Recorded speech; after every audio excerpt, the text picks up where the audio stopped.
लांबच लांब रांगा लागल्याचं दिसतंय। बीड जिल्ह्यामध्ये देखील पेट्रोल आणि डिझेलची टंचाई जाणवतेय, तर अनेक पेट्रोल पंपांवरती वाहन चालकांची मोठी गर्दी पाहायला मिळतेय। बीड जिल्ह्यामधून पेट्रोल आणि डिझेल घेण्यासाठी वाहन चालक हे धाराशिव जिल्ह्यामधील पंपावरती गर्दी करत आहेत, तर केज परिसरामधून मोठ्या प्रमाणामध्ये लोक हे धाराशिवमध्ये पेट्रोल डिझेलसाठी येतात आणि त्यामुळे धाराशिवमध्ये अनेक ठिकाणी इंधन नसल्यानं पंप हे बंद आहेत।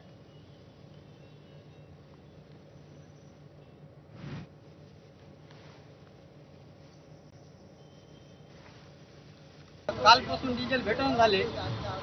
डिझेलला सकाळपासून रांगा लावल्यात आम्ही, खूप लाईन लागली। डिझेल शेतातले कामं चालू आहेत, नांगरटी, मोगरटी, रोटेटर, अडचणी यायल्या डिझेलसाठी। भाव वाढायला, पुन्हा भाव वाढून डिझेल टायमावर मिळणं, खूप समस्या आहे डिझेलची।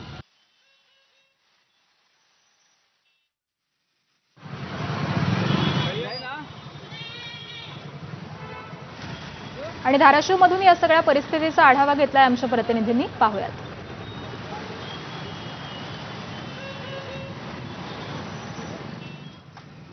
बीड पाठोपाठ धाराशिवमध्ये ही पेट्रोल डिझेलची टंचाई झालेली आहे। रात्री आपण पाहिलं की पेट्रोल पंपावर मोठी गर्दी पाहायला मिळत होती, मात्र आता सकाळी पूर्णपणे पेट्रोल डिझेलचं वितरण आहे ते बंद करण्यात आलेलं आहे।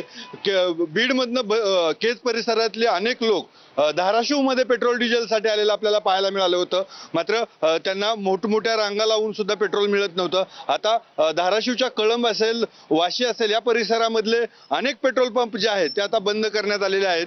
लोकांच्या पेट्रोल पंपावर येरझाऱ्या होत आहेत। मिळतंय का पेट्रोल? पेट्रोल मिळायला गेले कालपासून।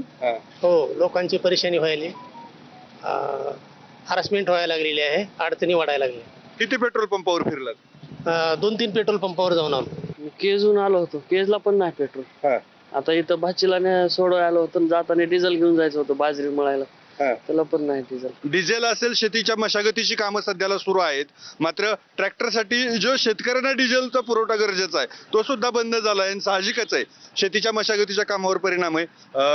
काय कुठली कामं करायची होती? कॅन घेऊन आलेला होता, कुठून आलात? नांगरण पाळी, आता काय करायचं, बैल नाहीत, ट्रॅक्टरला तेल नाही, काय आता बोलावं, सरकारला बोलावा का, कुणाला बोलावा का, पंपवाल्याला बोलावा।